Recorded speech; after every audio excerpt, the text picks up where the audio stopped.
మనం మొక్క నాటిన తర్వాత 3 సంవత్సరాలు కాపు వస్తుందంటే 3 సంవత్సరాల వరకు మొక్కను కనిపెట్టుకుని ఉంటాం కాపు కొరకు. అలాగే దేవుని దగ్గర మనం ప్రార్థన చేస్తున్నప్పుడు కార్యము ఆలస్యం అవ్వచ్చు, కానీ కార్యము నిశ్చయంగా జరుగుద్ది.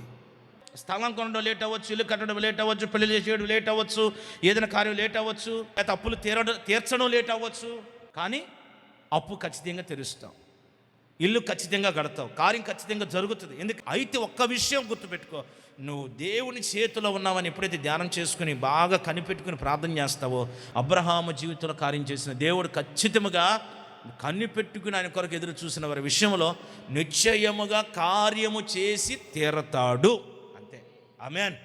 నువ్వు కనిపెట్టుకుని ఉండు, ఏదో ఒక రోజు నీ సమస్యలు తొలగిపోతాయి, నీ బంధకాలు తొలగిపోతాయి, నీవు అన్ని సమస్యల నుంచి విడుదల పొందుతావు. గొప్ప కార్యం దేవుడు చేస్తాడు నీ జీవితంలో. నువ్వు విశ్వసించి నీ హృదయ తలంపులలో దైవ ధ్యానము చేత ఎప్పుడు నింపబడుతూ దేవుని స్తుతిస్తూ ఆ విధంగా ప్రార్థన చేస్తూ దేవుని కొరకు కనిపెట్టి ఎదురు చూస్తూ కొనసాగిపోదుగాక. దేవుని యొక్క అద్భుత కార్యములు మనమందరము చూచుదుముగాక.